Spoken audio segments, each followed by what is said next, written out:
throws. He lays out and makes the catch.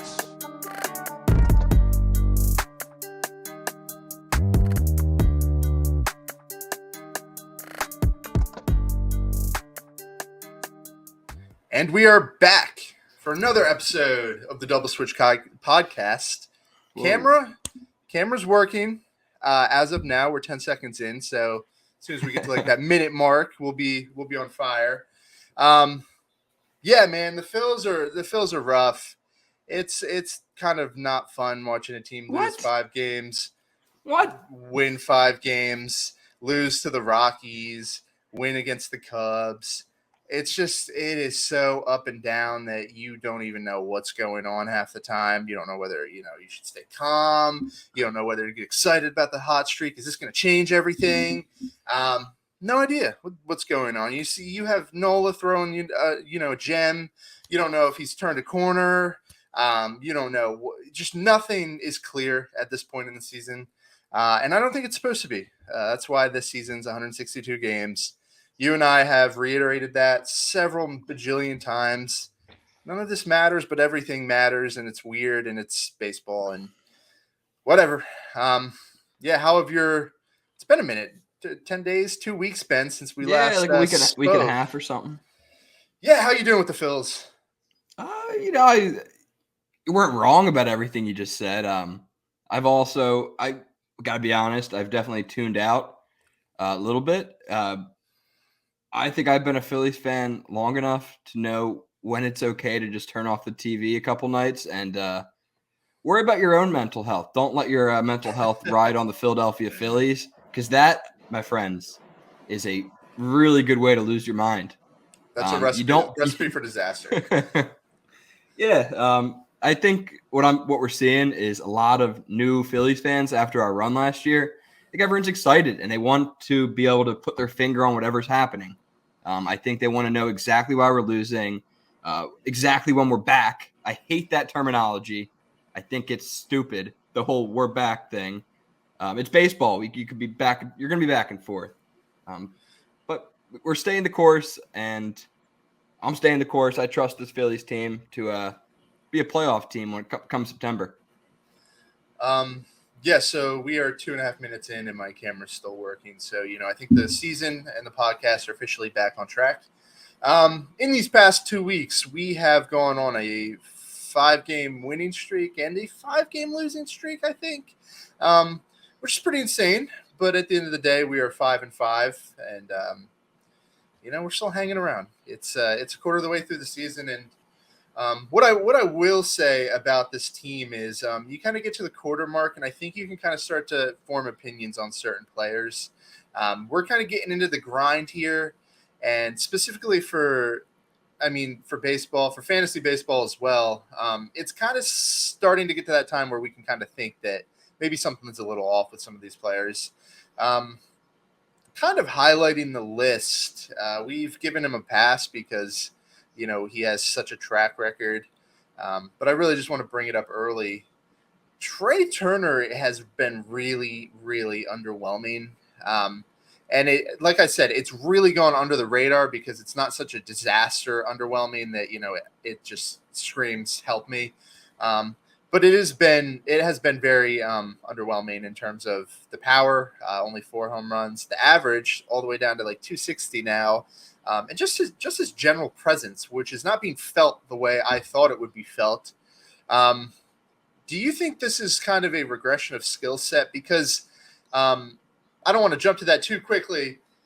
I heard a really good point on WIP, and I know WIP is kind of like iffy with the takes sometimes, but he's coming off 4 straight seasons where the OPS is dwindling. He was, just about a 1,000 OPS guy in 2019, 2020 it was a little lower, 2021 lower, 2022 lower. And if you kind of take a step back and look at his baseball reference page, it looks like a guy who is getting not necessarily worse, but who is regressing every year towards a more average player instead of kind of the superstar that we thought he was. 2020, 2019, that kind of area was definitely the best Trea Turner we've seen yet. But the power and the average and the OPS, they've all kind of just dwindled in 4 years. And it's an alarming trend for a player who we just gave $300 million to, who we anticipate being a top 10 player in baseball for the bulk of this contract. I voiced some concerns before we even signed him about the hard hit rate, the infield singles. I kind of thought that this was a possibility for Trea Turner. I'm not trying to sound the alarm yet, but It sure seems like it. it is something. It's something worth noting, and especially now as he's gotten off to a really bad start. It is a point worth bringing up. Yeah, it's an unavoidable topic. You're absolutely right. The guy just got $300 million. He's going to have the same expectations as a guy like Harper. People are going to see he's going to have to produce like daily. He's going to have to do something to make the team better. When you make that much money, Philly will not let you make that much money and just play like shit. That's just not how the city works. And he's going to start hearing it soon for sure. I think he did. He did hear it on Friday. He was getting booed. I don't know if you were watching, but he heard some of the boos from the fans. Well, wake up, Trey. I don't know what to tell you, man. Wake the hell up.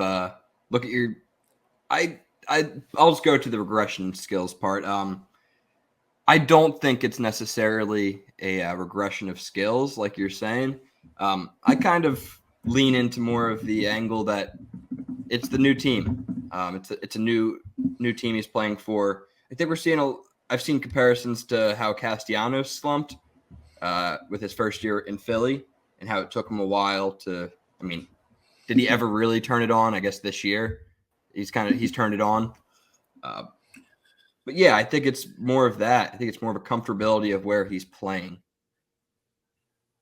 Yeah, so just to kind of pinpoint the stats I was saying earlier, 2020 he batted 335 with a 982 OPS. 2021 was 328 with a 911 OPS. 2022 was 298 with an 809 OPS. And we think of Trea Turner's former season with the Dodgers, specifically 2022, as being a superstar season. But you take a step back and 321 homers and an 800 OPS. I mean, that's kind of like what we expect from like Bryson Stott, like that's kind of what we see Bryson Stott being. And we're not going to give Bryson Stott $300 million. You do whenever you sign a guy to a contract like that, you pay for past performance. It's just part of the deal. And we may have slightly given kind of, an overpay for that past performance. I do think that he will correct it, and it's tough coming to a new place. I mean, even Bryce Harper, who's the best hitter on the team, he struggled in 2018, his first season. Didn't really struggle, but the average dipped. And for Bryce Harper, he struggled. Yeah, for Bryce Harper standards, it was somewhat of a down year. Not super worried, but not super thrilled with what I've been seeing. We'll kind of see how that plays out. And I think it's still. Oops, go ahead. I was just going to transition to something new real quick. So finish up where you were with that. I think it's just always going to be the power we're going to be talking about. If he hits 300, people are going to be like, okay, we expect that from Trea Turner. But with that contract, he needs to be a little bit more than a slap hitter. He cannot just be a 300, slap the ball the other way kind of guy. He obviously needs to find that power stroke that we all saw so wonderfully in the World Baseball Classic. Yeah, so he peaked with 28 homers, and I think it's a lot more likely that he's a slap hitter than he's ever going to get back to 28 homers. I just don't see that as a likely outcome for him. But he needs to get near 20 homers to make this rational. We just I think he's going to surpass 20 home runs this year. Yeah, we'll see. But definitely an alarming trend for one of our big ticket free agents. And on the flip side to that, we kind of dished out a lot of money this offseason, and we have not really gotten too much in return. Taijuan Walker is another player who we should probably start kind of thinking about, like, what did we do here? Because when Zach Eflin signed a 3-year, $39 million deal, there was a large fraction of the fan base that were not willing to give Zach Eflin that money. And I get it because Zach Eflin gets hurt a lot. When he pitched, though, he was pretty, pretty reliable when he was healthy and when he was pitching. But we substituted him with Taijuan Walker, which kind of garnered support from a majority of the people. We kind of saw a former highly ranked prospect who can deliver above average stats over the course of a season. But it's coming on June now, and it's kind of starting to look like a disaster, specifically because Eflin's been amazing. He's looking like he's going to be an all-star for less years, less money, less AAV than Taijuan Walker, who just last week didn't get out of the first inning against the Giants, who you look at up and down the lineup for the Giants, and it's is Michael Conforto their best player? Completely unacceptable from someone making that kind of money. And it's kind of been the story with him. I mean, he shows glimpses where he's good, like today, and it's nice. But, you fast forward a week and he's getting shelled, and it kind of cancels out, and you're kind of left with meh. And this is a guy who we kind of counted on being good, especially now that Bailey Falter, who quietly went 0-7. I didn't even realize that. I knew he was pitching bad. I didn't think he went 0-7. Was demoted in favor of, I think it's going to be Matt Strom, maybe. We can get into that after we kind of hit on Taijuan Walker. But, I mean, dude, we need more out of Taijuan Walker. We need more out of Ranger Suarez. The top two, Nola and Wheeler, they're fine. I'd like more, but they're fine. I'm not going to do a whole episode talking about them like I am Taijuan Walker. He needs to figure it out ASAP. Yeah, you're absolutely right. It was a nice outing today, but the whole you hit it real well with the whole cancels out thing. He's a cancels out type of pitcher, which doesn't fly as far as I'm concerned. You need to do more than cancel out a bad performances with a good performance. You need to stack them together because you make a lot of money. You make number 3, number 2 type money in this league. And it looks pretty bad right now. At the time of the signing, we were looking at guys like him, Jameson Taillon, Eflin re-signing. I'm glad we didn't sign Taillon. Yeah, he's even worse. He's even worse. And his numbers in Philadelphia that they were showing, like he has like an 8 ERA in Philly. Yeah. That was another bullet dodged, but we did not dodge the Taijuan bullet. We're taking it to the chest. Yeah, it's crazy because, I mean, you kind of look at some of the free agents. Rodon, who we kind of threw around, has been a disaster. He hasn't even pitched. Absolute disaster. Yeah, no, it's tricky because there's no super clear way that we should have went with it. But, I mean, it sucks seeing just Eflin as, leading the free agents in WAR. And I watched his start, dude. He looks awesome, and he's throwing strikes and pitching deep into games. I always knew that was in there somewhere. I don't know if we would have been able to capture it. I mean, that's a whole different story. It. Yeah, but I think that's the whole thing that we just got to, before we talk about this too much, we just got to realize that we were never going to be able to get Eflin's best self out of him because we don't fit the profile of pitcher he is. Yeah. With that being said, I mean, I would have taken old Eflin over current Taijuan Walker at that Fair point enough. Because, he stinks. And I think there's a better outcome for him. But, we did the pitcher previews and we got to his slide. And, man, it was his Savant page was ice cold, just nonstop blue. I haven't had a chance to look at it. I don't think I want to. It's going to ruin my day. But I'm sure it's not better this year. And, between him and let's kind of just hit on Bailey Falter real quick. I mean, where does Bailey Falter and this team go from here? I mean, if he pitches good in AAA, do you bring him back up or is he? No. I mean, you can't count on Bailey Falter to continue to get success in the major leagues. Last year, obviously, he was very good. It was kind of his first go around the league, and he found success. But, I mean, I don't think we can count on that. And at this point, where's the depth for this rotation that's supposed to be a strength? It's not there, and it's a constant frustrating point. It's probably the biggest concern for us so far. Disappointed in you, Bailey. Yeah, that's the whole Bailey ascension last year and then the regression this year. it's definitely a real kick in the you know what. But I think it's all she wrote for Bailey Falter in the Phillies. I really just don't see it in my head a spot where he rejoins this team and becomes a solid number 5 option. I just feel like he lost a lot of confidence those last couple weeks. I mean, he was getting hit around like he was a BP pitcher. Like, it wasn't like, that was a tough break. He was getting hit hard and often. I don't know he's an MLB pitcher. I hope he gets his confidence back. He said they were toying with his mechanics to get him to throw harder, and he feels like he's lost himself. The guy seems very lost. I hope he figures it out, but I think maybe a change of scenery for Bailey Falter. Maybe swap him. Maybe do a swap for arms. Yeah, it stinks because his value is so low right now. He's most likely a spot starter, quad A type player, and it stinks because I like Bailey. It was fun watching him kind of stabilize the rotation last year. He should throw harder. I don't really understand it. He's huge, and his extensions just. It's like he reaches farther than any other pitcher in baseball. Yeah, but 91 doesn't cut it. No, 91 doesn't cut it, and it's gotten to the point where that 5 spot in the rotation, it's a real on question mark at this point. Strom pitched today. I saw that he was entering the rotation again. I don't know if that's true.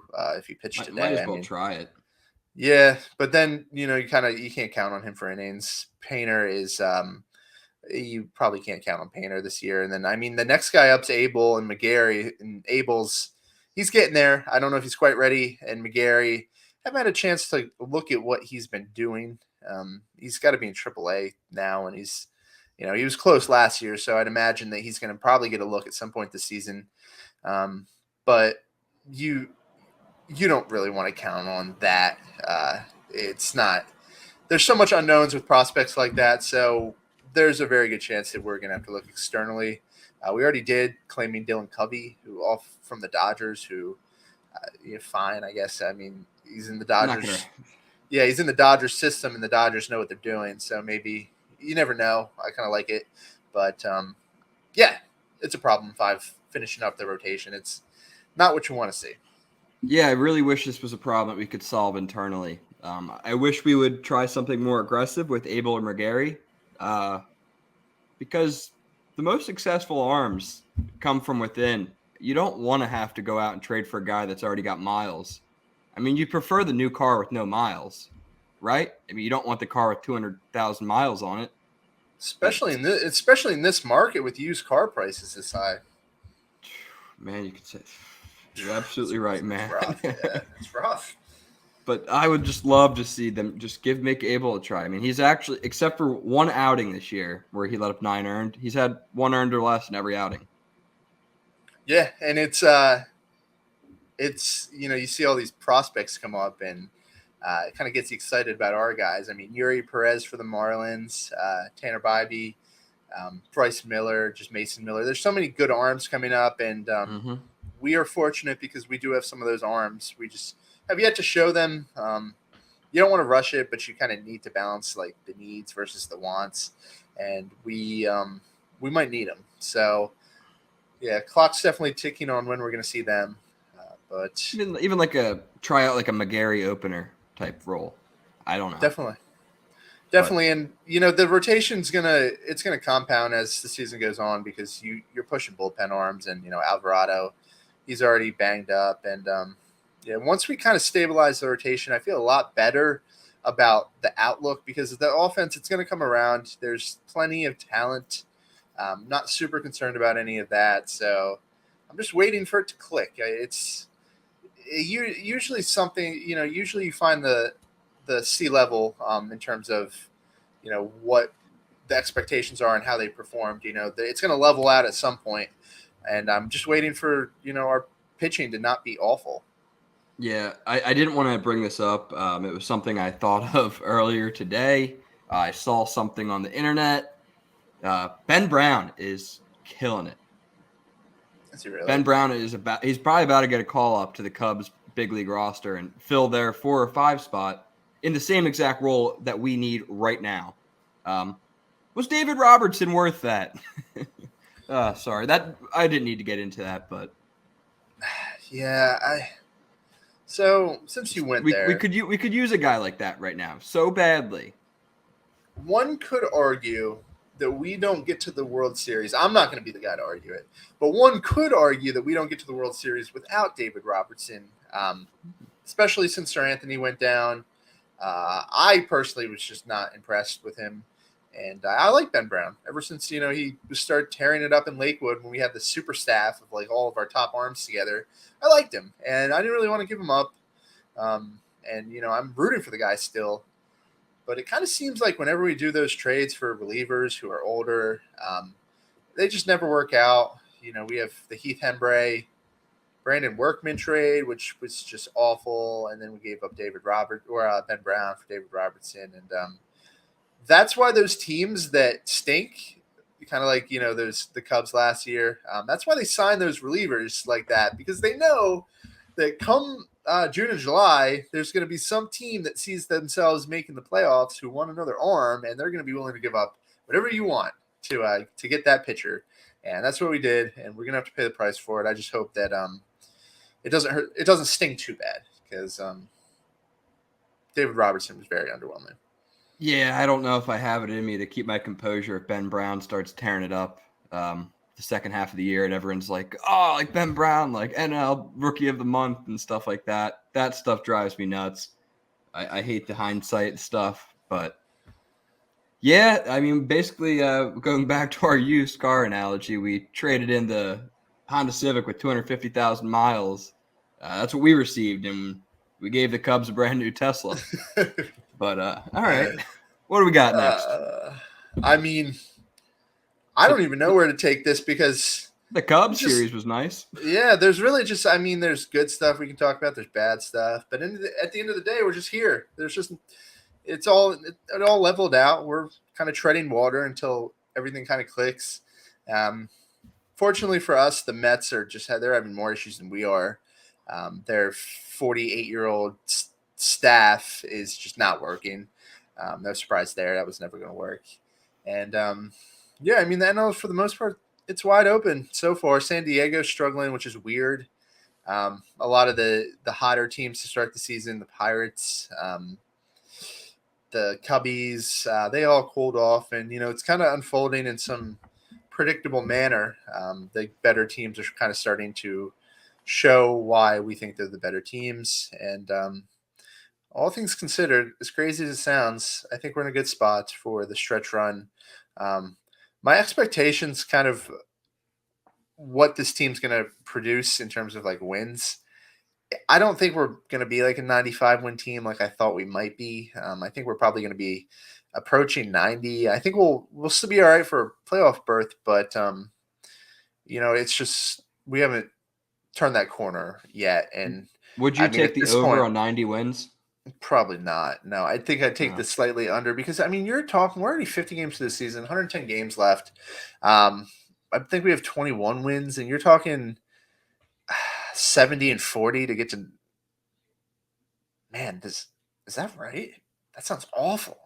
I think like 70 and almost 50, probably like high 40s. Yeah, so you're talking like a 620 win percentage out. I think this team is capable of that. Yes, I've always thought we're capable of it, but I just thought we'd turn the corner by now. I know June is probably if we were to turn the corner, I think June would probably be it between Schwarber getting hot and the weather heating up. I think that's kind of when we should start to expect this team to play better, especially if Alvarado's back by then, because that's going to be huge for the bullpen and Rangers going to get comfortable. That's when I'm going to start keeping an eye out for us kind of showing signs of life. But I'm ready for it. I'm sooner the better in terms of season starts in June. yeah, we keep just pushing the season start date back, and that's a fun thing to do. Yeah, before we know it, it's going to be September, and we're going to be in a deadlock playoff race, and season starts now. I don't know. It's a weird part of the season. Yep, that's the truth. The end of May is weird because you kind of just see some of those some of those fake teams start to drop that persona, and we start to see some of the other guys start to turn it around. I think that's exactly what we're about to see the next couple weeks. The ball will get rolling. The sky isn't falling out. It's still a good team. Do we have pitching issues? Sure. Can we figure them out? Absolutely. Yeah, at this point, I mean, if you're looking at the grand scale of the season, kind of feels like everybody's having pitching issues. So yeah, we're less whatever. hurt than everyone else. Yeah, whatever. At least our staff is young, and we're not like throwing out a bunch of 40-year-olds. Like, I won't name names. I think we all know who we're talking about. But funny to see that. It's funny to see that man go from hero to villain in like 2 months. Yeah. But no, got anything else? I think that just about does it from my end. Now just get a little shout out to Bryson Stott coming off the bench today and providing us with some power at the bank today. That was great. It was really great to see Stotty. He just has that clutch gene in him. I love that guy. It really woke everyone up after the 0-0. We had the okay, and then a bomb. It was poetic. So shout out to Bryson Stott. If you ever want to come on this podcast, we'd have you on anytime. Definitely let us know about that. And 2 points to follow that up. A-OK is going to go down as one of the best walk-up songs in Phillies history. It's going to be up there with Flower for Bryce Harper and Cashmere for Chase Elliott. It's elite, and everybody sings it, and I love it. Good choice, Bryson. And secondly, shout out to just the city because attendance has been pretty good. I've been watching the games. It's been much better, and all things considered, I mean, with the team being so average, I'm glad to see people are sticking with it because they deserve that after kind of what they did for us last year. They deserve some goodwill and patience more than anything. Well said. It was great seeing a full house today. Yeah. With that being said, thank you guys as always for listening.